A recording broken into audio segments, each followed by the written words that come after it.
Bom, seguindo as regras aprovadas entre o Sindivisco e as assessorias das coligações, cada candidato terá 30 minutos para expor as suas propostas quanto às finanças públicas e à administração tributária, e mais 30 minutos para responder as perguntas desta plenária. As indagações deverão ser feitas por escrito em formulário disponível na recepção deste auditório, lembrando que devem estar identificadas e entregues então aos colaboradores. Convido para mediar este debate o diretor jurídico Djalma Freire.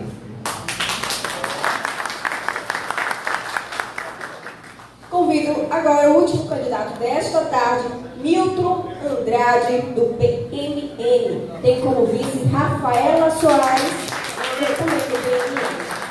Milton Andrade é sergipano de Aracaju, advogado e empresário, e foi secretário adjunto da Secretaria da Juventude e Esporte da Prefeitura de Aracaju. O senhor tem 30 minutos contados a partir da apresentação aqui do nosso diretor jurídico, Djalma. Informando e lembrando que estamos ao vivo nas redes sociais, tanto no Instagram quanto no Facebook. Gostaria de agradecer a presença de Milton e dizer a felicidade da família Fisco em receber. Falo família porque sei da sua relação com a nossa categoria e dizer que o Sindivisco promover esses debates. Mostra que o sindicato não fica só para fazer greve e movimentos interessados nas causas próprias. Nós estamos preocupados também com as causas do Estado e queremos ouvir todos os lados. Sabemos da sua... estamos vendo suas propostas e vendo que você está sendo muito bem recebido pela população sergipana. Estamos aqui para ouvir. Seja bem-vindo. Boa tarde a todos. Agradeço ao nosso diretor jurídico do Sindivisco, agradeço ao Sindivisco pelo convite. Aliás, momentos como esse são de extrema importância para mim, em especial para os candidatos que estão filiados em partidos menores. Nosso tempo de televisão não nos permite apontar tudo aquilo que pensamos, tudo aquilo que projetamos, tudo aquilo que defendemos. Enquanto eu tenho 10 segundos no horário eleitoral, meus adversários chegam a ter 5 minutos. Requer uma habilidade, quase que uma mágica, que você tenha como dizer em 10 segundos o que o seu oponente tem muito mais tempo para fazer, 30 vezes mais tempo para fazer.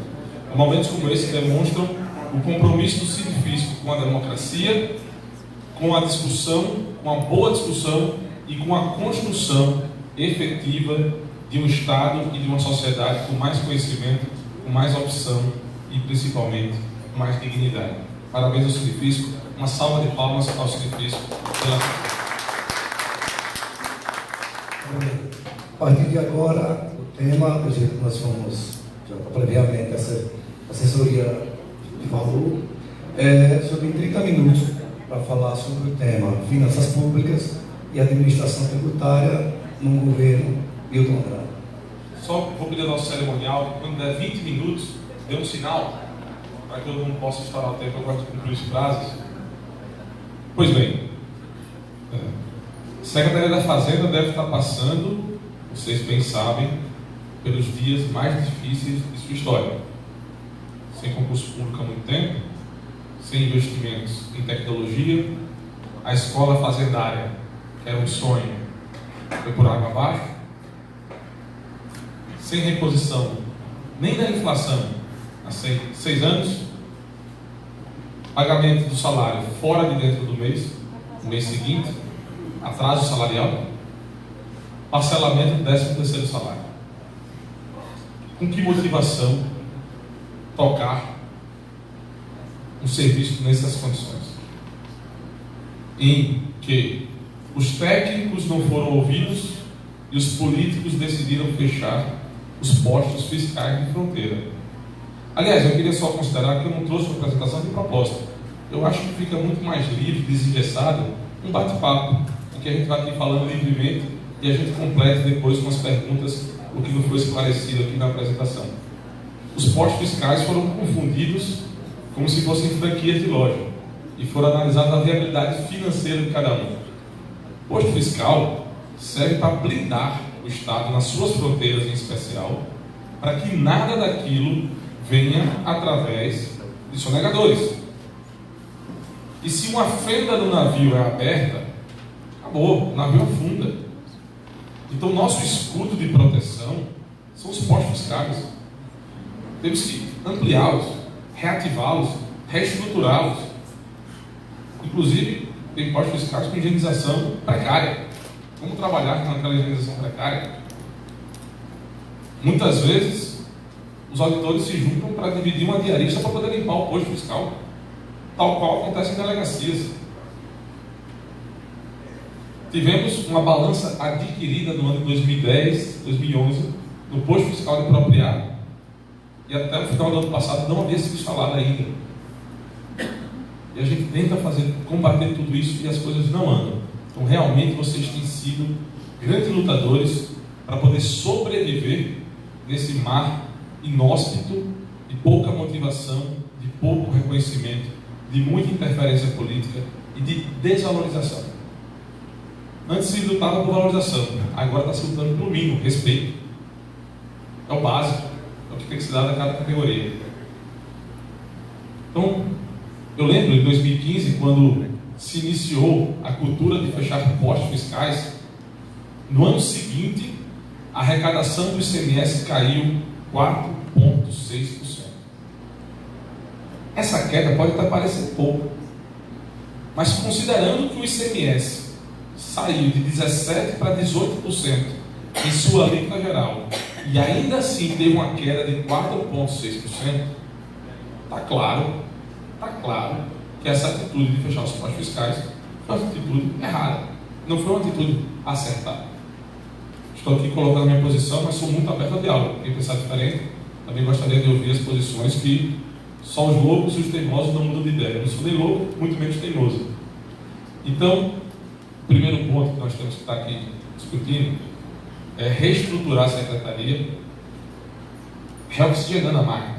Concurso público. O último concurso tem 28 anos, 27 anos, se não me falha a memória. É bastante tempo, é uma geração inteira que foi pulada e nós não estamos formando sucessores.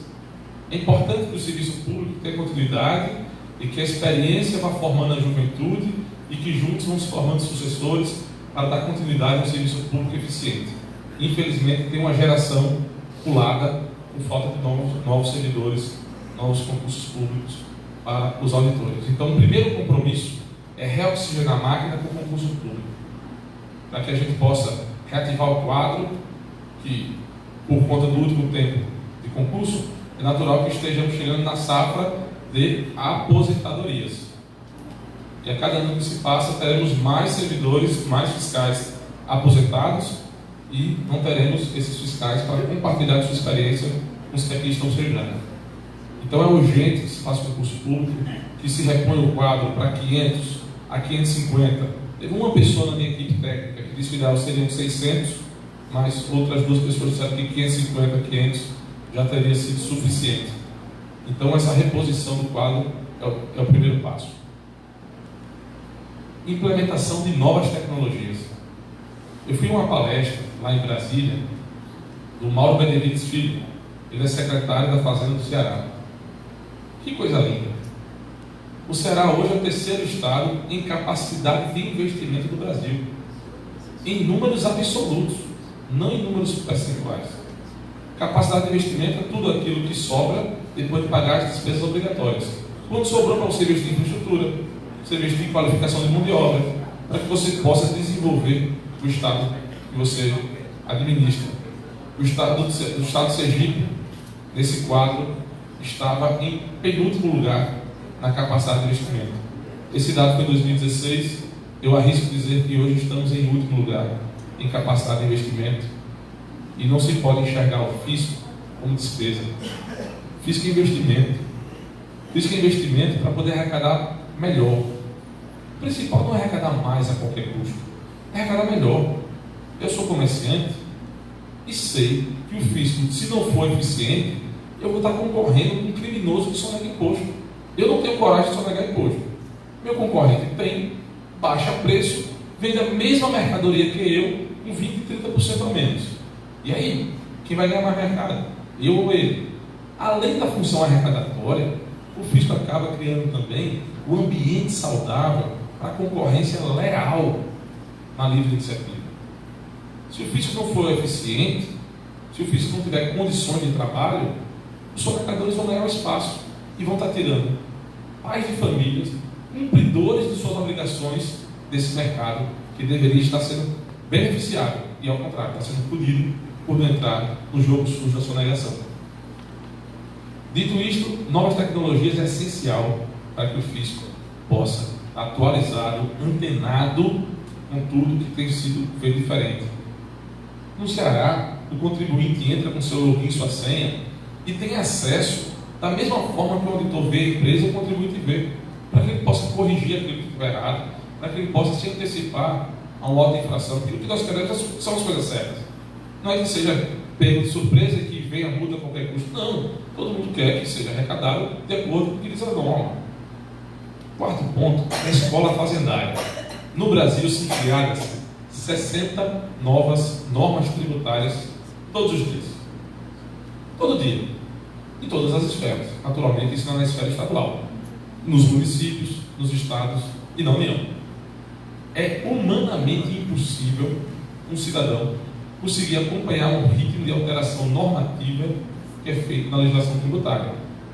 A forma de base de cálculo, de substituição tributária, todas as mudanças que podem ocorrer.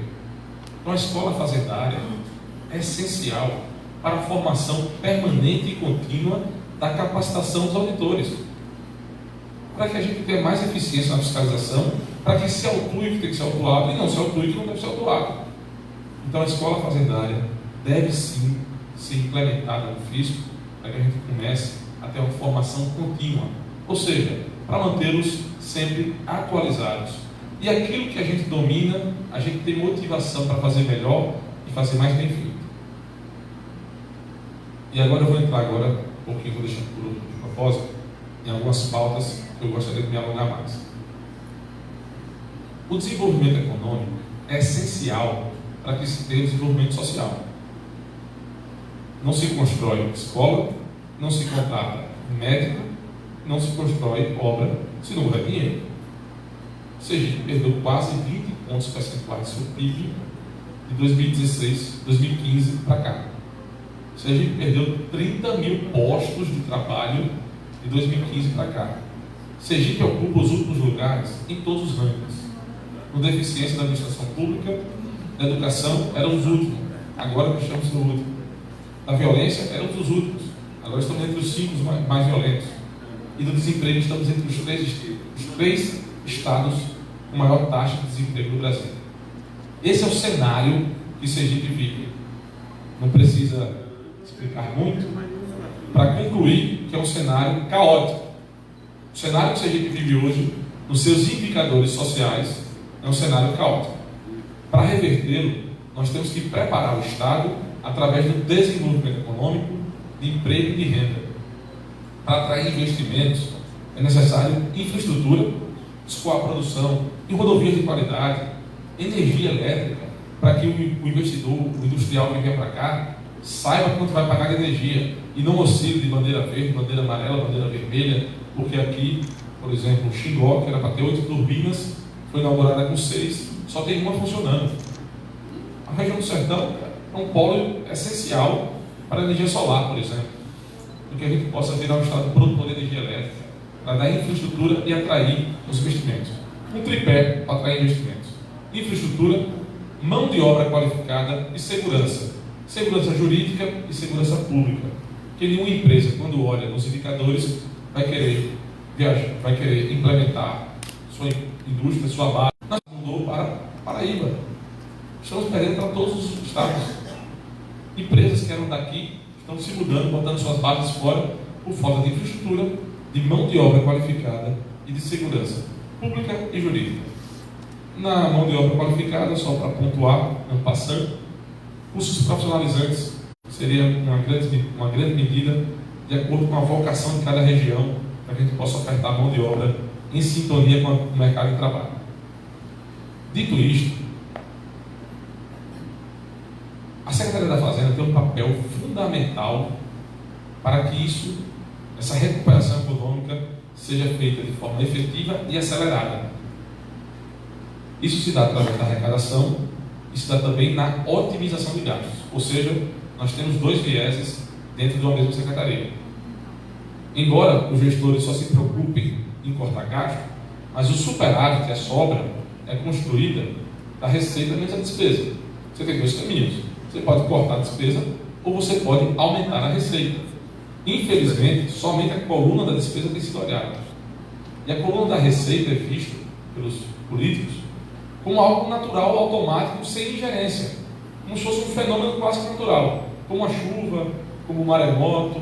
Não tem um planejamento para se aumentar a arrecadação.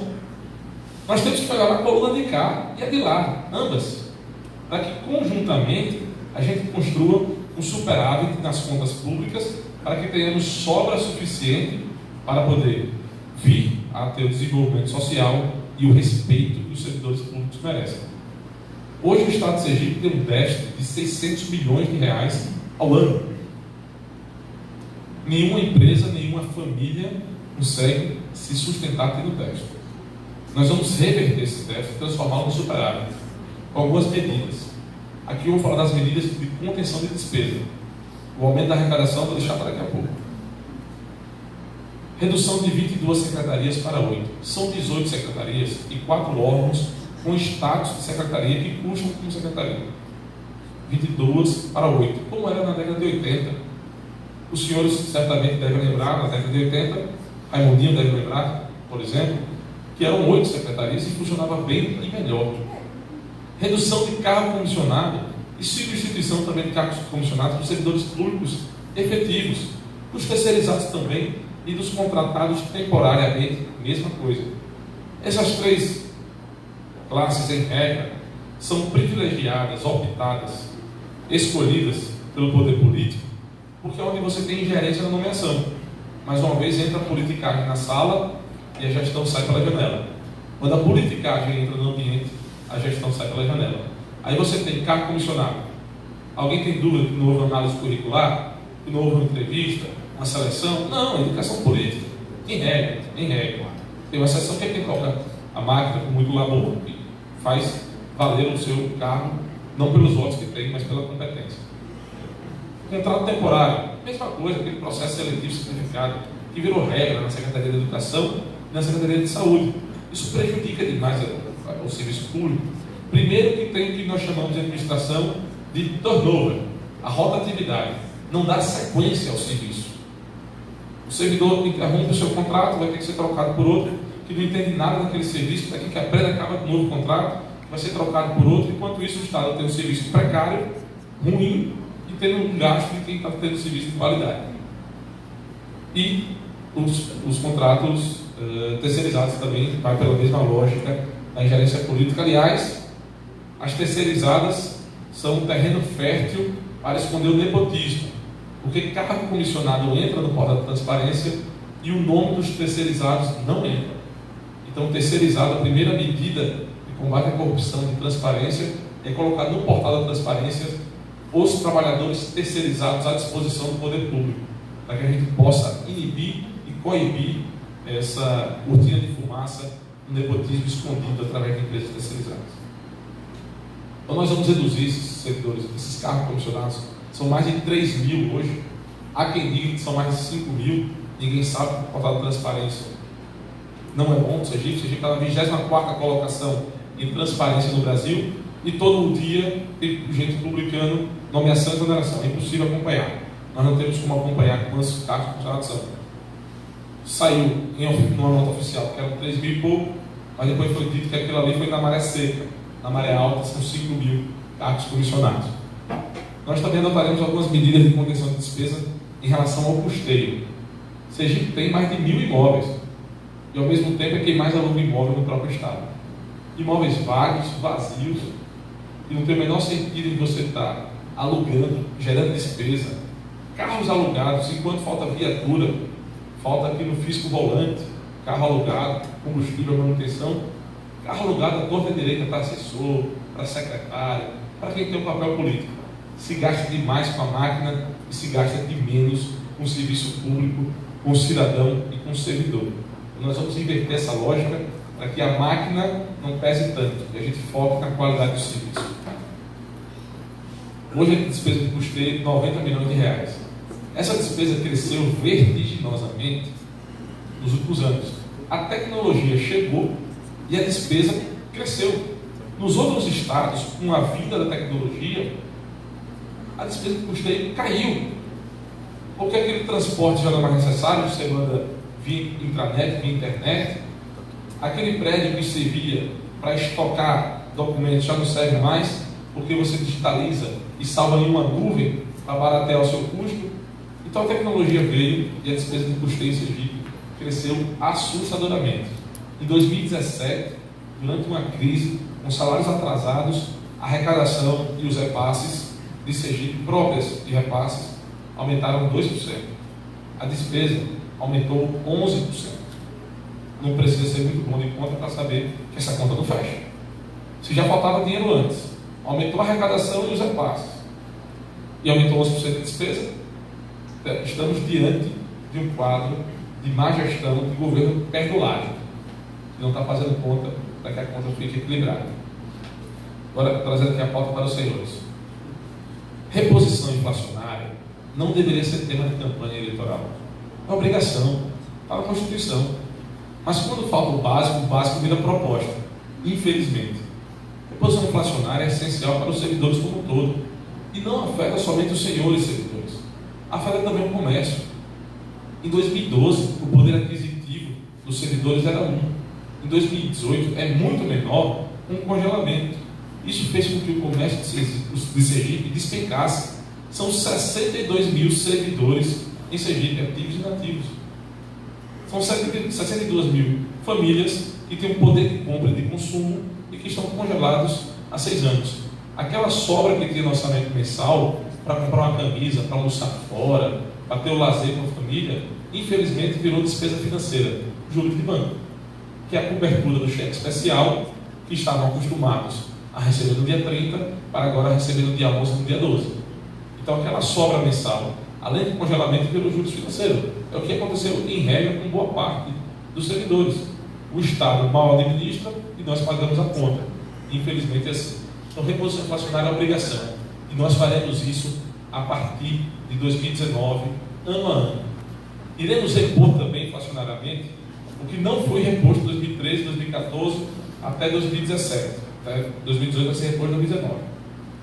Em 2020 será reposto em 2013. Em 2021 será reposto em 2014. E assim gradativamente. Eu sei que não é o ideal, mas é o que pode fazer agora. Quem prometeu mais do que isso está sendo populista e não parou para fazer conta. Nós temos que ir melhorando a arrecadação, reduzindo as despesas, pagando dentro do mês, sem parcelar o 13º, para que aí sim a gente possa estar aumentando um ganho real. Mas isso aí, infelizmente, não é um tema para os próximos 4 anos, imagino eu. A não ser que aconteça um milagre econômico, um crescimento vertiginoso, e aí as coisas melhoram. Segundo ponto, produtividade. Com critérios objetivos. É justo que aquele setor que tenha produzido mais tenha uma remuneração maior pelo resultado que foi dado, pelos números de alta inflação de dados procedentes, pela arrecadação realizada, pelo incremento real na arrecadação. É justo. É assim que funciona motivacionalmente na iniciativa privada e não tem por que não funcionar diferente na iniciativa pública, no poder público. Porque se você está trabalhando e está tendo um resultado diferenciado, é importante que você tenha um reconhecimento, inclusive financeiro, pelo resultado do seu trabalho. Então, a produtividade com critérios objetivos. O grande perigo da produtividade é desvirtuar e deixar na mão do político dizer quem tem direito à produtividade. Aí desvirtuou o conceito. Tem que ser um critério objetivo, simples, claro e direto, para que nós tenhamos de forma palpável como medir os resultados. Aliás, medir para gerenciar. Não tem como você melhorar indicadores se você não está medindo os indicadores por setor, por regionalidade, e por servidor ou por classe de servidor, ou grupo de arrecadação no caso. Então, a produtividade também estará em nossa pauta, para que juntos, aliás, vocês é quem mais devem colaborar, é vocês que estão no dia a dia do labor, para saber de que forma podemos criar critérios objetivos para isso. Nós também temos que falar, tem que já? Tá bom. Estava claro, estava lendo, perdão. Nós também temos que criar uma blindagem política. O que falei na ADEPOL ontem pela manhã serve para o Sindifisco hoje. É muito poder um governador poder livremente nomear, exonerar os comandantes, a cúpula do fisco, blindando quem lhe interessa, perseguindo quem não lhe interessa, quando for o caso. É muito poder. Nós temos que criar critérios objetivos de lotação, custo de formação, tempo de serviço, critérios a ser discutido com a classe. E criar também que, após lotado naquele setor, o auditor será removido apenas a pedido, ou com processo administrativo, por outros motivos. Mas que ele não possa também sofrer uma sanção, porque não atendeu um pedido político e foi transferido para a Câmara de São Francisco, por exemplo. Então nós temos que fazer a blindagem política para que os senhores tenham independência e autonomia suficiente para fazer o trabalho de vocês com tranquilidade, sem nenhuma interferência política, sem dedo de política indicando a quem ir ou a quem não ir, principalmente a quem não ir nas empresas. Nós temos que fazer também, e aí eu gostaria de discutir com vocês, esse tema está muito maduro quando se trata de delegado geral, que é o mandato para delegado geral em polícia. Na superintendência da Secretaria da Fazenda, também é um tema que pode ser trazido à discussão, que é o mandato para a superintendência da Secretaria da Fazenda, para que tenhamos uma autonomia financeira e orçamentária, priorizando os investimentos e as melhorias que devem ser feitas na classe. Esse é um tema que eu trago aqui à discussão para que nós possamos construir e amadurecer juntos. Eu, a priori, enxergo com bons olhos. O de delegado de polícia, para mim, está muito consolidado e traz melhorias. Para a superintendência da Secretaria da Fazenda, é um tema que precisamos amadurecer conjuntamente em diálogo para que a gente possa dar uma autonomia maior. Como funciona o mandato? O governador escolhe superintendente, por 2 anos ele é superintendente. Acabou. Você não pode retirar porque está insatisfeito que não atendeu o pedido. Você acaba despolitizando e blindando de interferências políticas. Então, essas medidas para blindagem política são essenciais. Outra forma de reduzir também o rombo orçamentário, voltando lá para a questão do rombo, são medidas junto à Previdência, uma grande auditoria na Previdência, para ver a concessão de pensões e aposentadorias. A União economizou com a auditoria 1 bilhão e 700 bilhões. Não é incomum erro, não é incomum interferência política. Interferência política atrapalha demais a gestão. Também uma alíquota progressiva da contribuição previdenciária, para que a gente possa colocar que quem ganha menos contribua com a alíquota, quem ganha mais contribua com uma alíquota superior, na mesma lógica do imposto de renda. Na mesma lógica do imposto de renda, para que a gente possa respeitar a capacidade contributiva do cidadão. Um outro ponto é que os quadros comissionados terceirizados, os servidores terceirizados e temporários, não contribuem para o CGI de Previdência. Eles contribuem para o INSS geral. E esse é um dos motivos que o rombo na Previdência estadual acontece. Porque a pirâmide, eu vou largar o microfone para gesticular, era assim, a pirâmide era assim, os ativos foram se aposentando e o topo da pirâmide alargando, virou um retângulo. Porque não houve reposição dos ativos. Houve achatamento da base de ativos e enlargueceu o topo de inativos. Temos 32 mil inativos para 30 mil ativos hoje. A conta não fecha. A conta linda é 4:1. Mas uma conta ok, aceitável, é que tenhamos 3 servidores ativos para 1 inativa. Então nós temos que substituir esses cargos como funcionários gradativamente por servidores efetivos. Além de uma qualidade do serviço público, de uma continuidade na qualificação do trabalhador e do serviço público também, e de uma interferência política zero, é também uma medida financeira. já que nós vamos aumentar a arrecadação da contribuição previdenciária. E, por fim, é devolver a cada poder o seu rombo financeiro, orçamentário, financeiro com a Previdência. O Executivo está honrando um rombo do Legislativo e do Judiciário a quase 60 bilhões de reais ao ano. Enquanto os servidores do Executivo estão com salários congelados, recebendo atrasado, deve ter sido parcelado, os outros poderes não têm esse problema. Porque o Executivo está tirando do orçamento dos senhores, da saúde, da educação e da segurança para custear o rombo da Previdência e de outros poderes. Nem sempre foi assim. Passou a ser assim a partir de 2008. Então esse rombo tem que ser devolvido aos outros poderes. Para fazer isso, tem que ter independência e coragem. Quem entra já com o pescoço comprometido com um monte de gente, não tem independência para fazer isso. Tem que assumir o rombo e passar a bola para vocês, para a população. É o Executivo quem toma conta do serviço público. É o Executivo quem tem a atribuição da educação, da segurança e da saúde. Então não cabe a ele estar absorvendo o rombo de outros poderes. Não faz o menor sentido essa medida. Eu gostaria de abrir para as perguntas agora, porque com certeza eu não costumo falar com papel, eu com certeza esqueci de alguma coisa nessa apresentação e com certeza com as perguntas terei a chance de rememorá-las e colocar minha posição. Bom, eu vou fazer 3 perguntas aqui, porque realmente já abordou vários temas e deu para a gente, eu acho que a plateia e quem está assistindo pela internet, deu para ter uma noção de como seria um governo de Milton. Então, doutor Milton, é que eu vou fazer 3 perguntas, porque já foi tocado no tema, né? Como você falou aqui, nesses temas. Por exemplo, a Gleisivan, que é radialista, ela pergunta ao senhor: se é um compromisso político e empresarial e as forças ocultas do poder podem interferir, o que fazer? Pelo que eu entendo aqui, ela diz o seguinte: sem o compromisso político e empresarial com a sua causa, você tem como governar, e as forças ocultas do poder, ela pode interferir? Como é que você vai fazer para solucionar esse grande problema, né? Um espaço só é ocupado quando ele está vazio ou tem brecha. Força oculta só atua naquilo que lhe é dado brecha.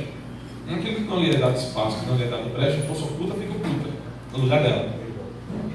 Força oculta geralmente funciona para conchavos, para aprovação de lei, para beneficiar determinadas classes, como é muito comum com bancos, isenções fiscais. Aliás, quero falar aqui do PSDI. Daqui a pouco o William disse que tem o PSDI, é um tema importante aqui e tem tudo a ver com a nossa reunião de hoje. Isenção fiscais, por aí vai. Política. A política com P maiúsculo é feita metade com proposta e metade com comunicação. Eu acredito que o governo se comunicando bem, se aliando a uma classe forte, a uma sociedade, construindo uma mudança de verdade na parte de costumes políticos. Não tem que temer forças ocultas.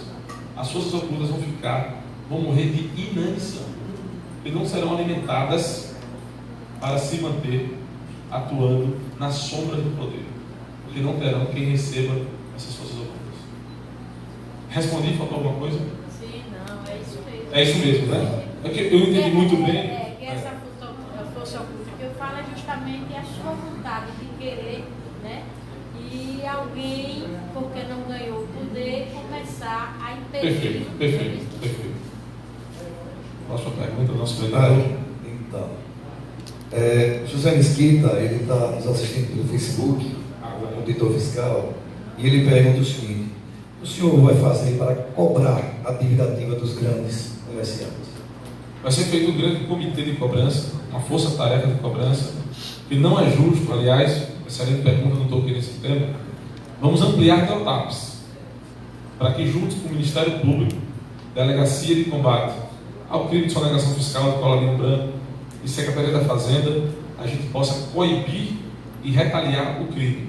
É uma medida pedagógica e eficiente na arrecadação.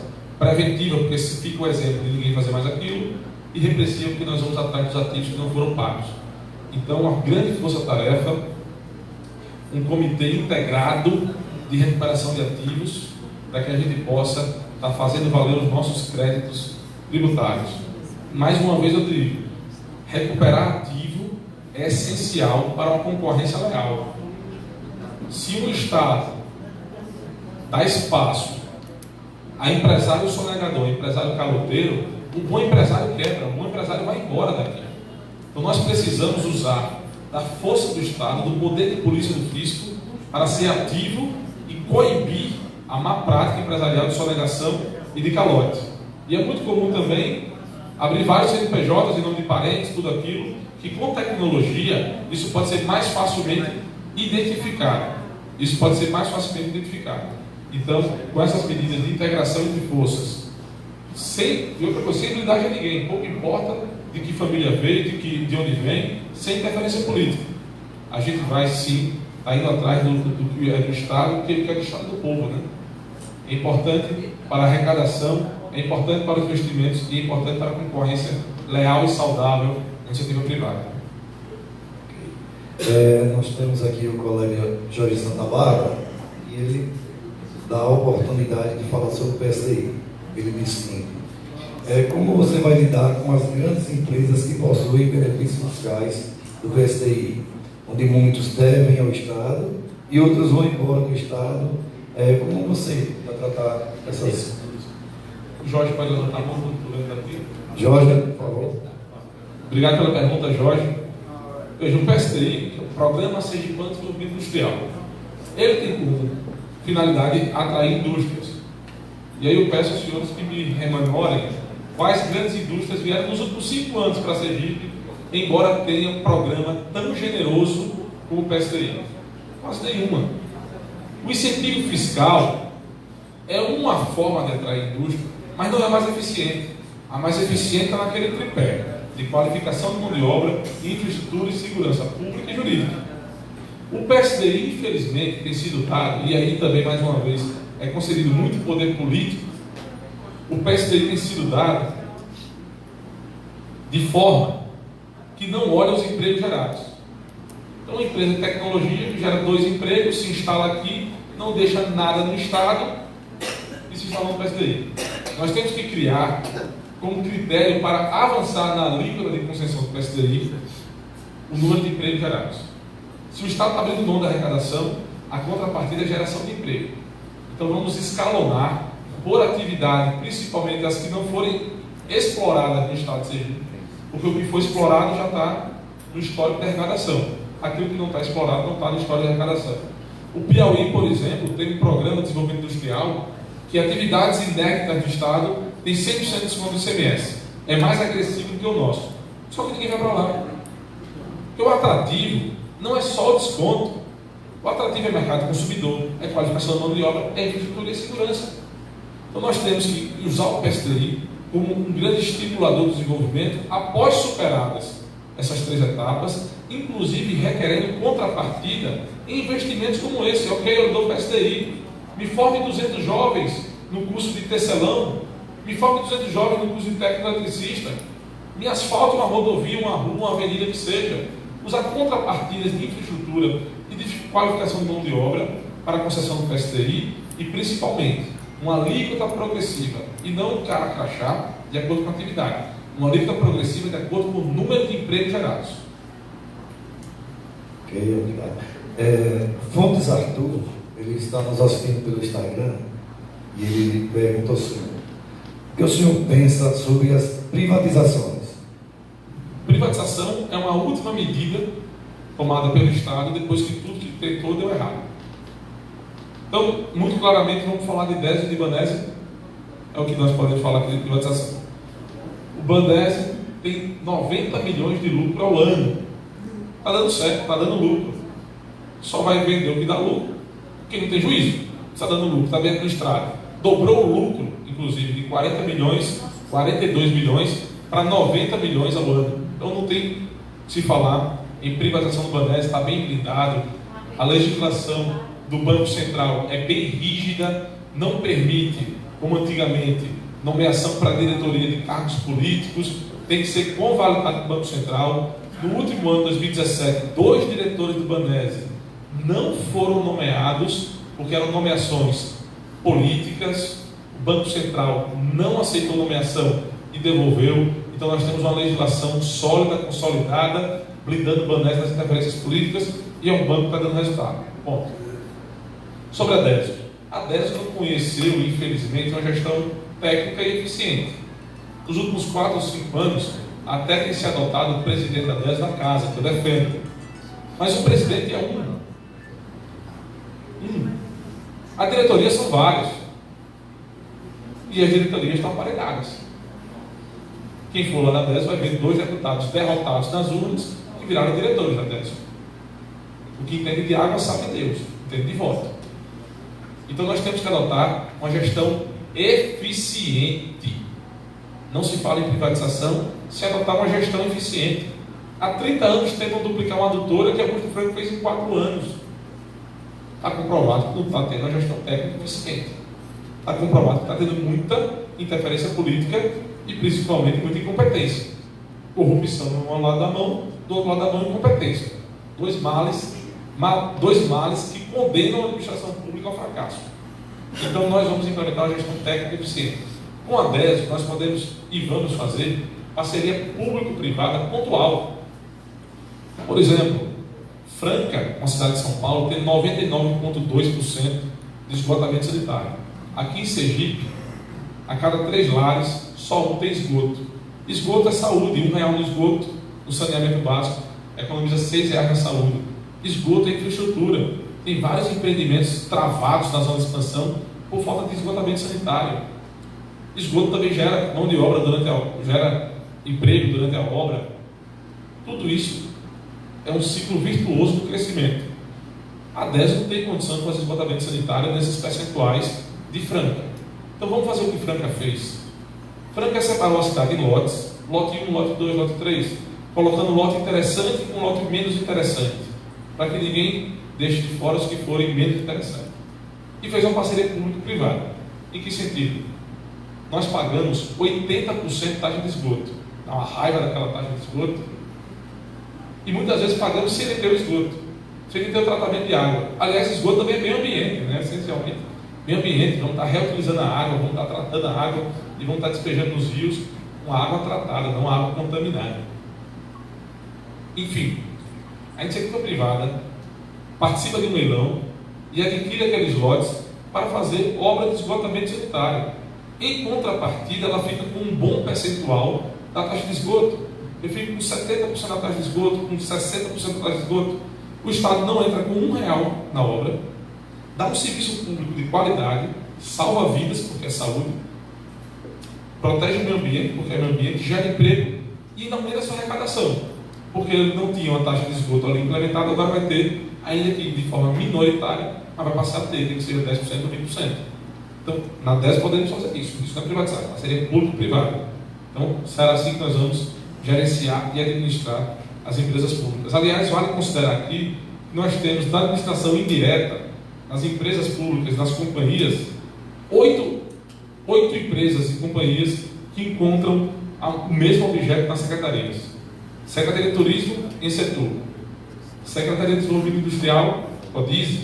Secretaria de Agricultura, ENAGRO. Aliás, um assunto puxa o outro. Nós faremos, nas fronteiras, um grande complexo fiscalizatório e de segurança. Com ENAGRO, com auditores fiscais e com polícia militar, para coibir a entrada de animais ilegais e a saída também, carne que não tenha o CISB, o Certificado de Inspeção Interestadual, carne, no caso da ENAGRO, mercadoria sem nota fiscal, e no caso do policiamento, arma e drogas. Sergipe não tem arma, não tem fábrica de arma, não tem fábrica de drogas, e é pelas fronteiras que estão entrando as armas e drogas, e utilizaremos para isso o CISPROM, que é o Sistema de Monitoramento de Fronteiras. No caso do Estado, monitoramento de divisas. Então, serão essas nossas medidas. Sobre finanças, ainda aqui, Jorge Santa Bárbara volta e pergunta aqui sobre equilibrar as contas com a dívida pública que está no Estado de Sergipe, em torno de 7, 8 milhões de reais. Como resolver o problema da Previdência, já tocou passando um assunto, com a fusão do FUNPREV e FINAPREV, e com o aporte das instituições e os conselhos. Quais conselhos você fala? Das previdências, né? Não é o conselho gestor que aprova a despesa. Perfeito, é só para entender. Da Previdência nós apontamos 4 medidas. A Previdência é um rombo que nós vamos ter que conviver pelos próximos 25, 30 anos. Não tem solução, vai ter rombo. A dosagem do rombo é que pode ser medida. E com essas medidas que eu apresentei, se estima uma redução de 30% a 35% do rombo previdenciário. O pai da criança, quem deu a ideia, quem defende essas implementações, é Paulo Tafner, a maior autoridade previdenciária do Brasil. E ele, na sua defesa, ele explica que o Estado tem limitação de competência de matéria previdenciária. Tem parte que só a União pode fazer. Uma outra parte, nem a União pode fazer, é direito adquirido. Não se pode mexer em direito adquirido. É a Constituição que está garantindo isso, e isso é cláusula pétrea, não pode ser mudado. Então, nós teremos que conviver com esse rumo previdenciário. Vamos reduzi-lo de 1 bilhão e 200 para 850 milhões, 800 milhões, provavelmente 850 milhões, com essas medidas que eu apresentei aqui, as 4 medidas. Com a memória, está lembrado quais são?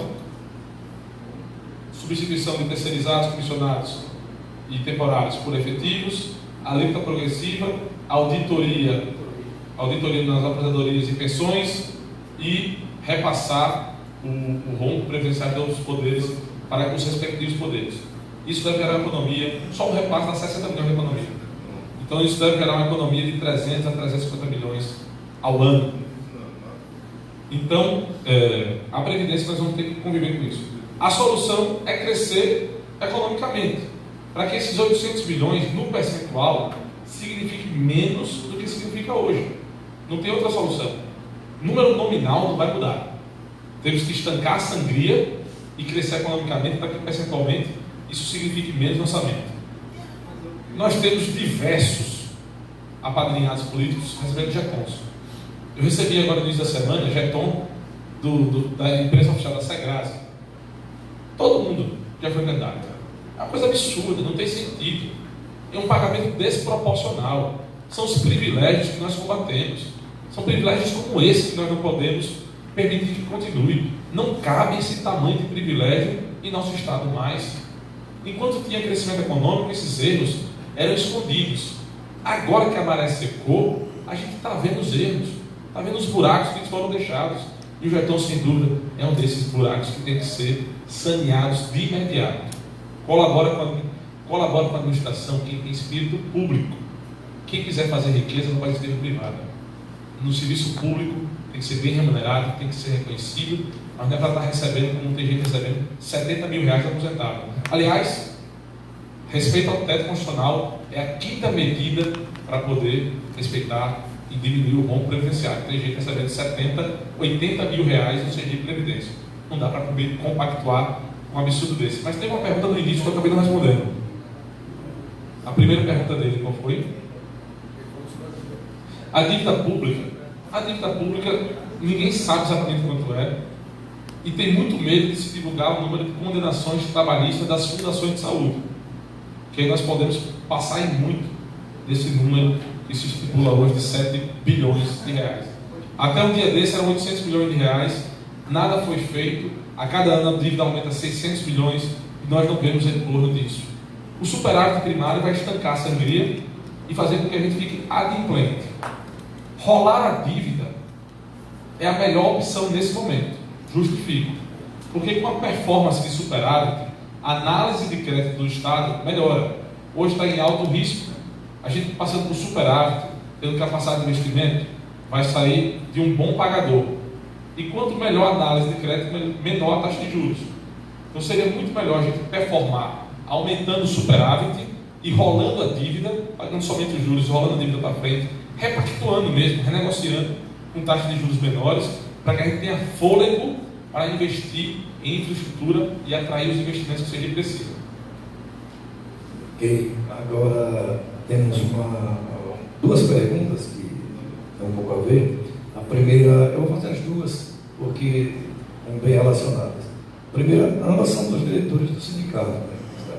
É de Márcio Santa Rosa.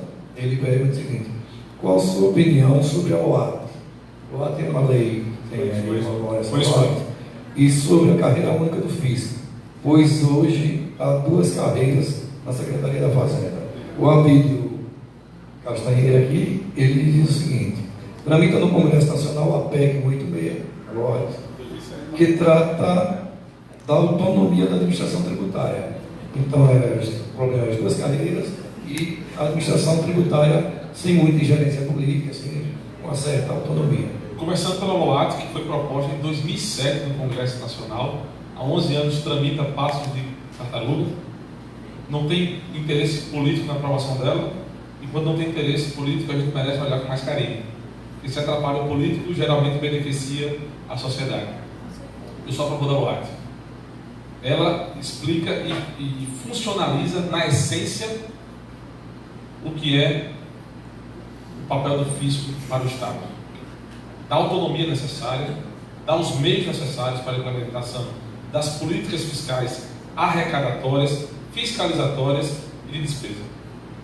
Preciso aprofundar um pouquinho, não está no meu plano de governo, não está maduro na minha cabeça, confesso, eu tenho esse defeito, eu sou muito transparente. A segregação entre Secretaria de Finanças e Secretaria de Receita. Isso, para mim, não está muito maduro. Gostaria de debater esse tema no momento oportuno, para que a gente possa construir conjuntamente.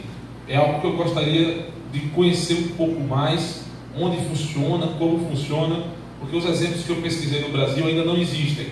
Eu não conheci nenhum exemplo, já existem dois.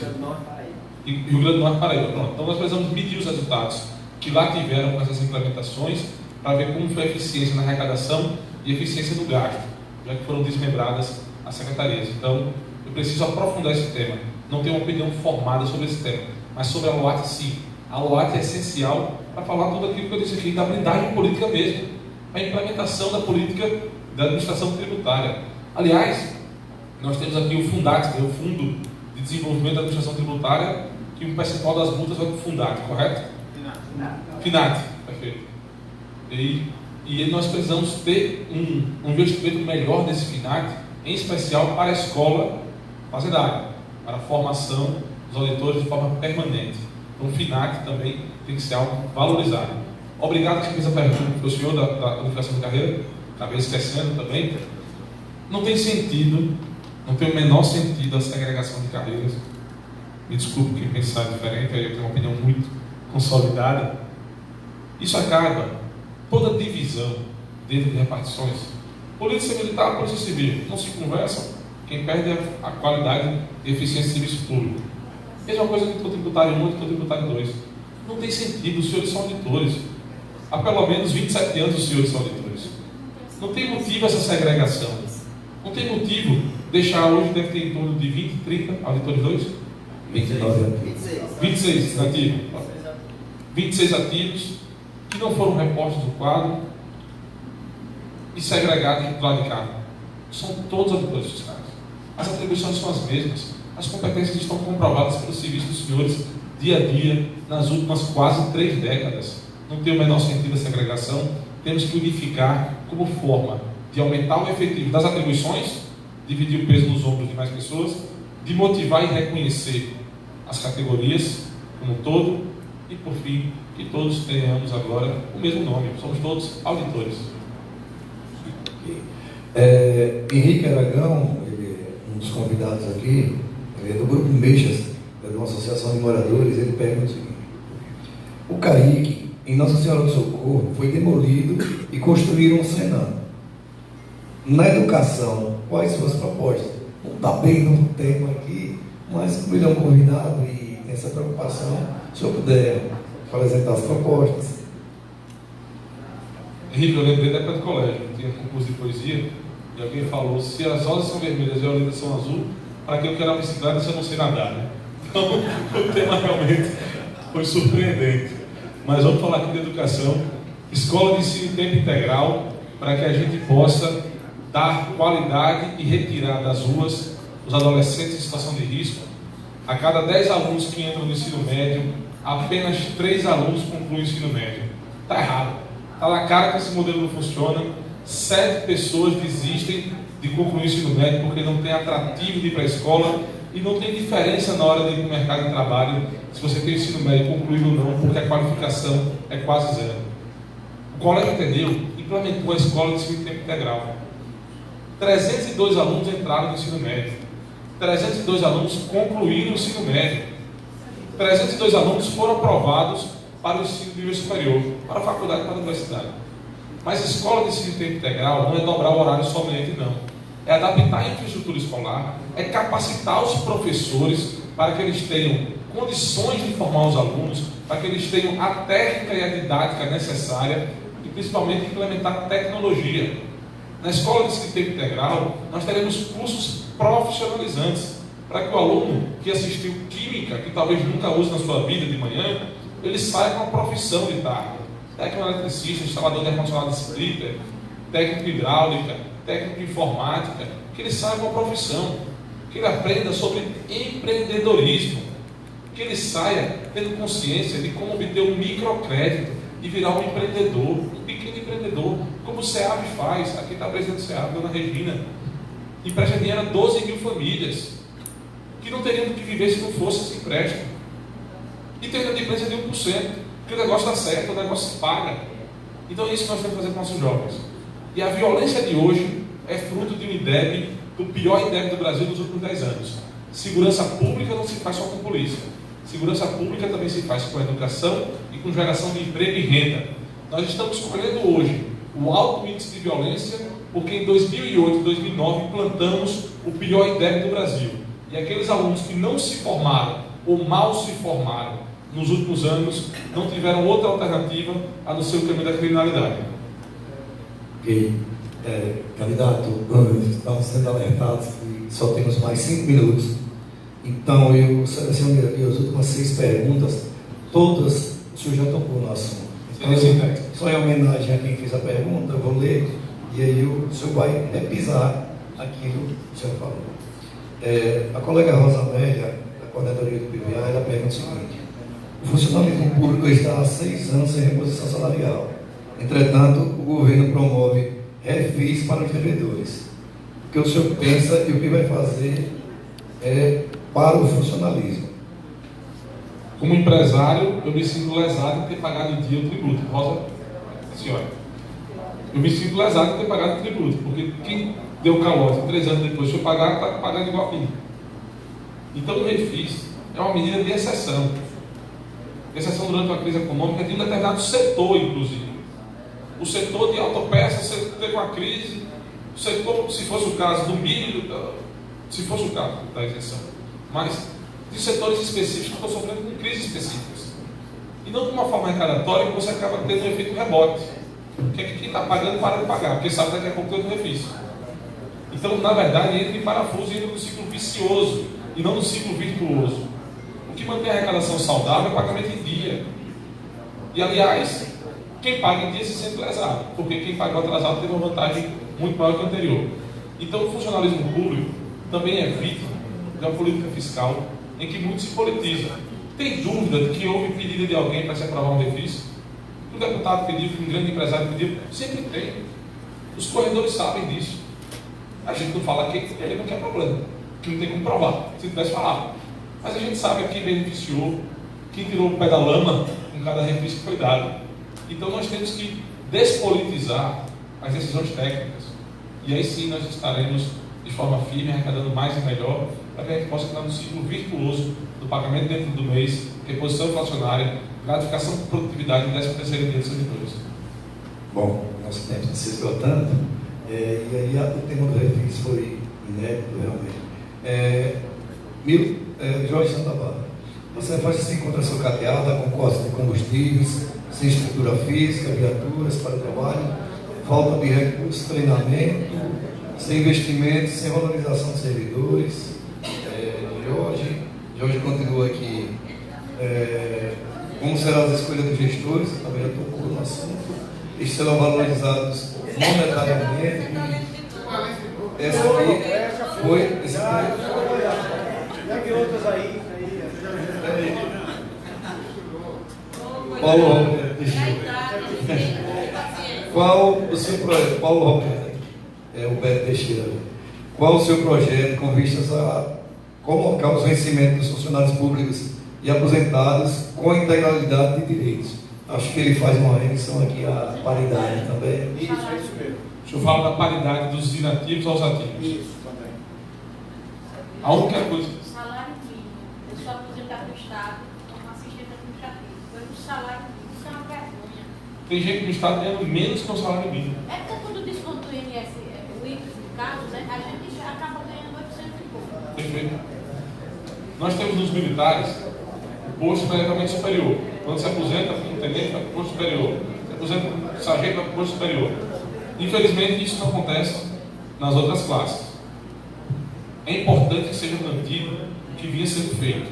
O que nós não podemos fazer, e eu não entro no populismo, é quem trabalhou nos últimos 5 anos com uma função, integrou para ir na atividade, incorporando 5, 6 mil. Isso não tem como, porque aí vem um pouco previdenciário para as outras gerações. Se for paridade daquilo que foi contribuído proporcionalmente ao mesmo tempo, eu estou 100% de acordo, sem nenhuma ressalva. Minha única ressalva é porque era muito comum estar se transferindo, passando 5, 10 anos na função para integrar, e hoje está o rombo previdenciário. Isso daí eu não posso me comprometer, porque não é um ato de irresponsabilidade com as finanças públicas. Mas entendi sua pergunta, com o mesmo tempo, e proporcionalmente ele foi pago 100%. Não tem o que discutir. Não tem o que discutir, 100%. Obrigado, candidato. Infelizmente, eu vejo que, pelo adiantado da hora, mas pela quantidade de pessoas no auditório, eu vejo que o tema foi relevante e lamento que não tenha esse mesmo tempo na TV. E queria passar para o senhor agora que é um exemplar da reforma tributária nacional, com diagnósticos e premissas e artigos escritos por tributaristas do mundo inteiro, entendeu? E que sirva para subsidiar a sua campanha.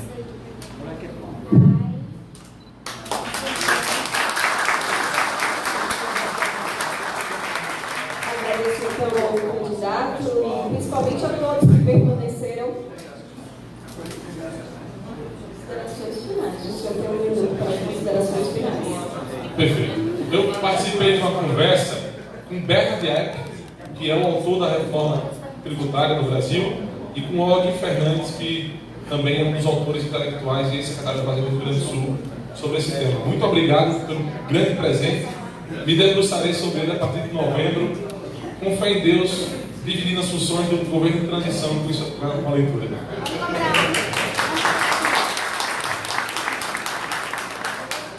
O nosso grande desafio é de dar uma opção diferente, para que quem está insatisfeito, para quem não aguenta mais esse Sergipe, comandado pelos mesmos, os mesmos que se colocam como solução a cada 4 anos, mas estão aí há 20, 30 anos e fizeram parte da construção do problema. Eu faço parte desse time, do time que não aguenta mais ouvir a mesma conversa de que o problema será solucionado, mas eles não falam o que fizeram nos últimos anos, aliás, nas últimas décadas. Sergipe não é capitania hereditária.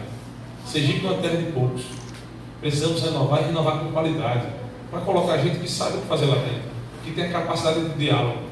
O meu maior desafio é ficar conhecido, porque eu não tenho dúvida, e entendo isso da forma mais humilde possível, que nós estamos prontos para o desafio e temos o melhor plano de governo que foi apresentado. Porque enquanto meus adversários se juntam para discutir política, eu me sento com pessoas técnicas para discutir gestão. Meu nome é Milton, conheça minhas redes sociais, m.miltonandrade. Obrigado a todos por terem ficado até agora, por terem vindo, a vocês nas redes sociais que participaram. Estou aberto ao diálogo para construir uma nova história para Sergipe. Uma boa noite a todos. Venham para a foto aqui na frente.